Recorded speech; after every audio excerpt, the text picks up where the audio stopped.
Meus Camones, angolano nervoso, as notícias aqui não param. Estarás sempre informado no canal Angolano Nervoso TV. As notícias de todo mundo. Isto também é notícia.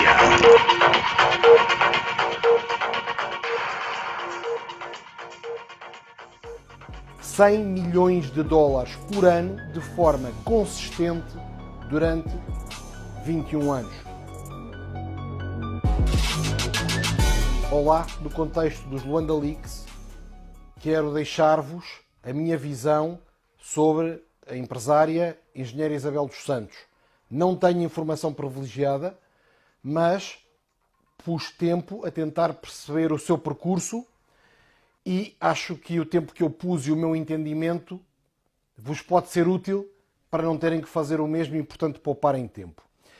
Em concreto, a questão aqui é: a engenheira Isabel dos Santos tem uma fortuna avaliada em 2,1 bilhões de dólares. Estas avaliações valem o que valem e não interessa muito o rigor de pormenor, mas é importante percebermos que 2,1 bilhões de dólares construídos do zero ao longo de 21 anos implica acumular, em média, 100 milhões de dólares por ano. 100 milhões de dólares por ano de forma consistente durante 21 anos. É mais do que o Cristiano Ronaldo ganha, para terem uma noção. É de facto um volume de dinheiro colossal para se acumular do zero durante 21 anos. Sendo extraordinária a acumulação de um património de 2,1 bilhões de dólares, fomos tentar perceber as etapas desse processo. E é meu entendimento que há 3 fases distintas. Uma primeira fase da juventude em Angola, uma segunda fase em que, já com património significativo, faz investimentos no exterior, nomeadamente em Portugal, e uma terceira fase, que é uma fase mais curta, mas de grande relevância política, que é assumir a presidência da Sonangol. Vamos, portanto, ver cada uma destas fases e com grande incidência na primeira, que é menos discutida, mas não é menos importante. A vida de Isabel dos Santos inicia-se num enredo que parece sair de um filme de espionagem gravado nos anos da Guerra Fria. Isabel dos Santos nasce em 1973 no Azerbaijão. A sua mãe, Tatiana Kukanova, é uma cidadã soviética. E o pai é um jovem angolano que beneficiava de uma bolsa de estudo para estudar engenharia de petróleos em Baku, no Azerbaijão. Assim, a família de Isabel dos Santos, o contexto familiar de Isabel dos Santos é diferente do contexto familiar da maioria dos cidadãos angolanos. Este contexto familiar tornou-se ainda mais especial rapidamente. Quando Isabel dos Santos tinha apenas 2 anos, o seu pai foi nomeado Ministro das Relações Exteriores. E quando Isabel dos Santos tinha 6 anos, o seu pai chegou à presidência de Angola. Podemos assim dizer que toda a memória de vida de Isabel dos Santos está associada a ser da família do poder, filha do presidente. Não tem memória dos anos anteriores a isso. Não conhece, portanto, essa realidade. Isto também Este é seu início de vida notícia. super internacional intensifica-se. Isabel dos Santos vai estudar em Londres, no prestigiado King's College, onde completa o curso de Engenharia Eletrotécnica. Depois inicia a sua carreira profissional em Portugal, em 1994, na consultora internacional Coopers & Lybrand. Inicia-se agora a fase 1 de acumulação massiva de riqueza. Percebam o seguinte: nestes anos em que Isabel dos Santos era uma jovem profissional, Angola está em guerra civil, MPLA versus UNITA. Todas as forças governamentais, todas as forças económicas estão ao serviço da guerra. Mas Isabel dos Santos, sendo alguém que nasceu na União Soviética, que estudou em Inglaterra e que trabalhou em Portugal, e que tinha, portanto, visão do mundo, consegue com perspicácia perceber as lacunas de infraestrutura que há em Angola e muito em particular em Luanda. Estando os recursos do Estado de Angola consumidos pela guerra, era necessário atrair investidores internacionais para capturar as oportunidades inerentes a resolver as lacunas de Luanda. Isabel dos Santos torna-se ela própria pessoalmente um ativo escasso. Tinha acesso direto ao presidente, tinha acesso direto à Europa, nasceu na União Soviética, estudou em Inglaterra, trabalhou em Portugal, tinha formação superior em engenharia eletrotécnica, educação, experiência internacional, acesso ao presidente. Era um ativo super escasso e os ativos escassos têm muito valor. Ela própria tornou-se um ativo relevante para empresas multinacionais. De facto, Isabel dos Santos é um agente eficaz na minimização do risco do investimento. Vejamos, consegue minimizar o risco de contratos não serem cumpridos em Angola, consegue maximizar a probabilidade de o Estado vir a trabalhar com um novo veículo empresarial e, através do seu prestígio, dá relevância social à nova empresa, atraindo também clientes privados. Traz, portanto, muito valor ao modelo de negócio, garantindo que as projeções económicas que tenham sido feitas têm grande probabilidade de vir a ser realizadas. Então, Isabel dos Santos sabe que ela própria é um ativo único, que tem grande valor estratégico e que pode, naquele momento, capitalizar as oportunidades da economia angolana. Em 1998, registra a Unitel, que viria a ser o maior operador de telecomunicações em Angola. No ano 2000, sob liderança de Morteira Nabo, a Portugal Telecom investe com a Unitel 160 milhões na criação da primeira rede GSM de telefonia móvel em Angola. Com este investimento da Portugal Telecom, Isabel dos Santos entra efetivamente no mundo dos grandes negócios internacionais. Julgo que é possível adivinharmos que a Unitel passa a ter como grande cliente a Sonangol e o Estado angolano. No ano 2000, o ano em que a Unitel deixa de ser uma pequena startup e passa a ser uma empresa de telecomunicações bem capitalizada pela Portugal Telecom e com uma licença GSM cedida pelo Estado angolano, nesse mesmo ano 2000, o exército do MPLA captura minas de diamantes à UNITA. Essas minas de diamantes passam a ser geridas pelo governo de Luanda e para essa gestão é criada uma sociedade Ascorp. Esta sociedade é maioritariamente detida pela Endiama, uma empresa pública angolana, mas minoritariamente em 24,5% detida pela Transafrica Investment Services, uma sociedade de que Isabel dos Santos e a sua mãe são proprietárias. Intensifica-se a relação tóxica com o governo angolano. No ano 2000, em que todas estas aventuras económicas acontecem, Isabel dos Santos tinha apenas 27 anos. Em 2002, com um desenvolvimento que parece quase dos tempos da Idade Média, dos reis e das rainhas, Isabel dos Santos casa com Sindika Dokolo, um multimilionário congolês, também ele filho de pai congolês e mãe dinamarquesa. Os dois, com uma entidade algo semelhante, formam uma aliança familiar e económica.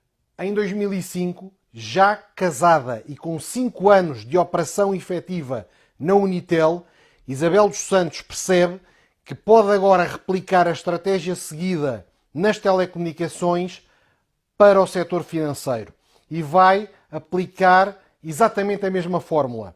Encontra um investidor com dinheiro e com know-how e ela junta uma camada estratégica de minimização de risco que ela própria traz. E é o que faz com o empresário português Américo Amorim. Américo Amorim já tinha experiência no setor financeiro, tinha sido investidor fundador do BCP, um grande sucesso económico-financeiro em Portugal, e tinha recursos financeiros e tinha know-how. Isabel dos Santos faz uma parceria com ele e criam em conjunto o Banco BIC.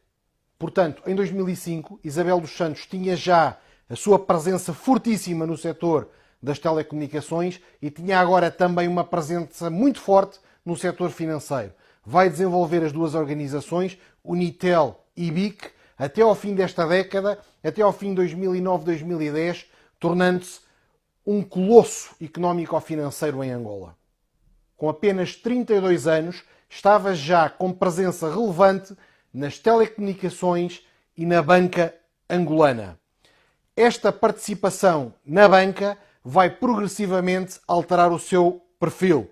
Isabel dos Santos é dona de um banco, tem relações privilegiadas com banqueiros em Angola e até com banqueiros internacionais. Passa a ser alguém que tem capacidade para se financiar, para entrar com recursos próprios e com crédito nos grandes negócios internacionais. Já não precisa de estar só em Angola, pode jogar noutros tabuleiros, pode investir noutros países.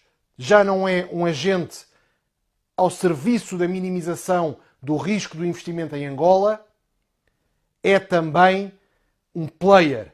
Torna-se ela própria num investidor internacional. Isabel dos Santos, tendo ganho esta capacidade de se financiar e de jogar como investidor em negócios internacionais, surpreende pela enorme velocidade de progresso.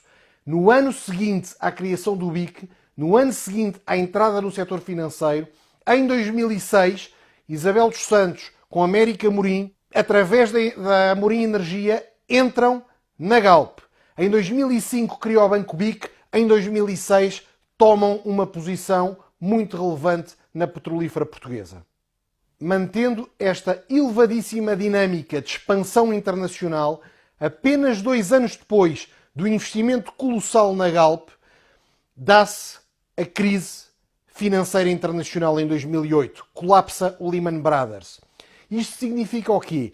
Que a banca europeia e americana e internacional está de rastros, em Portugal também, mas em Angola, que vive isolado dos mercados internacionais, isso não acontece. A banca cresce rapidamente. E então Isabel dos Santos, em 2008, faz uma jogada que é adquirir quase 50% do capital do BFA, Banco de Fomento de Angola, tornando-se ainda mais relevante no setor financeiro angolano. Tem agora o BIC e o BFA. E, aproveitando a fragilidade da banca portuguesa, pouco tempo depois adquire 10% do BPI. É agora uma banqueira presente em África e na Europa. O seu poder reforça-se substancialmente.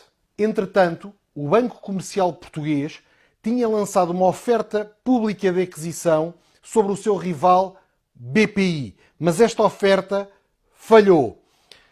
E, portanto, o que aconteceu foi que o BCP ficou indesejavelmente com 10% do capital de um rival. Isabel dos Santos, identificando esta oportunidade, foi negociar com o BCP a compra desses 10%. E quem é que financiou a operação? O próprio BCP. Então o BCP transferiu as ações do rival, concedendo crédito à Santoro, empresa de Isabel dos Santos, que passou a deter 20% do BPI. Era cada vez mais um player super relevante no setor financeiro, o que lhe dava benefícios diretos e indiretos por influência, por crédito, por acesso a financiamento, por poder fazer jogadas. E demonstrando, de facto, uma agilidade e uma velocidade avassaladora na conquista de novos ativos. Com esta aquisição da participação do BCP no BPI, financiada em Portugal, percebe que pode agora jogar com fundos portugueses. Já não precisa de fundos de Angola, consegue financiar-se em Portugal. E, numa operação de financiamento de bancos portugueses, compra uma participação no operador de telecomunicações português Zone. e torna-se de facto uma empresária relevante nas telecomunicações em Portugal. Ao fim de uma década, 10 anos depois de ter criado uma pequena startup chamada Unitel, em 2008-2009, era uma empresária de enorme dimensão, controlando o setor das telecomunicações em Angola, a banca em Angola e com participações muito relevantes, 20% no BPI e 10% na Zone. Tinha telecomunicações e banca em Portugal e em Angola, conseguia agir como investidor, conseguia financiar-se fora de Angola. Em 2015, continuando a sua estratégia como investidora, Isabel dos Santos investe cerca de 200 milhões de euros e toma controlo da empresa industrial portuguesa EFASEC. Alarga o seu perímetro para fora dos setores tradicionais, banca, telecomunicações. Começa a ser ela própria um player industrial. Note-se, no entanto, que os investimentos fora de Angola, nomeadamente os investimentos em Portugal, já são feitos com Isabel dos Santos como investidora, combinando recursos próprios com dívida muito significativa. Dívida essa que tem serviço de dívida, tem juros para pagar, foi financiada por bancos portugueses que seguem regras de mercado e que exigem o pagamento. Tinha, portanto, muitos ativos, mas tinha também dívida significativa e tinha um serviço de dívida, juros para pagar em montantes elevadíssimos. Isabel dos Santos executava esta estratégia voraz, de alta ambição, de crescimento super acelerado, que a deixava muito alavancada. Tudo corria de feição quando o inesperado aconteceu. O preço do petróleo despenhou-se. Passou, no fim de 2014, acima de $100, para no início de 2016, abaixo de $30. Colapso completo da maior fonte de divisas em Angola, para não dizer a única fonte de divisas em Angola, e do motor da economia angolana, onde estava a base do império de Isabel dos Santos. Na banca, o BFA e o BIC, e nas telecomunicações e na Unitel. E, portanto, na sua base, onde tinha enormes ativos, um país estava a colapsar, arrastando a rentabilidade das suas empresas das telecomunicações e da banca, e fora de Angola, na Europa, continuava alavancadíssima, com um serviço da dívida altíssimo, a ter que pagar juros. Não tinha um motor económico e tinha custos correntes financeiros altíssimos para sustentar. Assim, não lhe restava mais opção do que correr o maior risco da sua carreira, o risco de exposição política. Tinha que se envolver diretamente no universo do Estado angolano e, dentro desse universo, no único veículo que tinha capacidade financeira ainda no contexto deste colapso. Esse ativo é a Sonangol. Isabel dos Santos não tem outra opção do que expor-se totalmente a risco político num cenário de colapso económico e de pré-reforma do presidente de Angola, o seu pai, José Eduardo dos Santos. Monta, portanto, um plano com apoio de consultoras internacionais e de escritórios de advogados portugueses, em que vão fazer um estudo sobre a melhoria da eficiência no setor petrolífero em Angola. E este estudo é apenas uma calçadeira para lhe permitir aproximar-se do setor dos petróleos, onde até agora tinha mantido alguma distância, e chegar à presidência da Sonangol.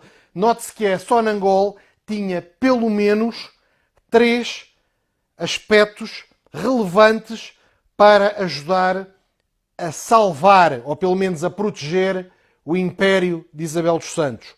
O primeiro é recursos próprios ainda assim significativos.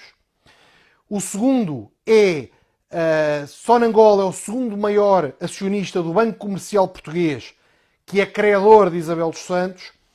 E o terceiro é a Sonangol está investida na Galp, onde Isabel dos Santos também está e onde terá sido financiada pela própria Sonangol.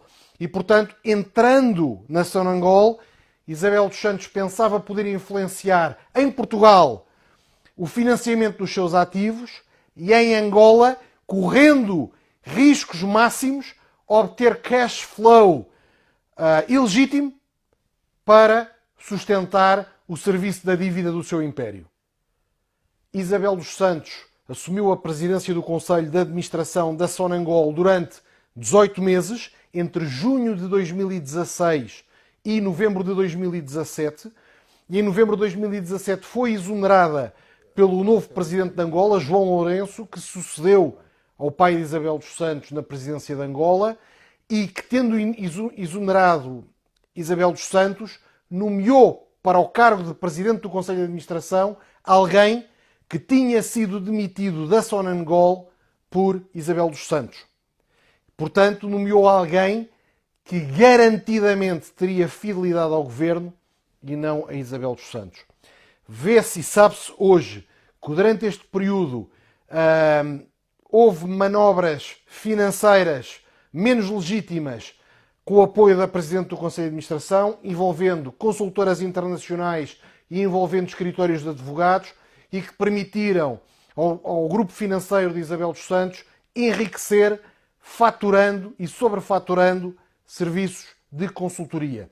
Julgo que é notório que no dia da sua demissão do cargo de Presidente do Conselho de Administração ainda tenha aprovado o pagamento de montantes elevadíssimos de consultoria.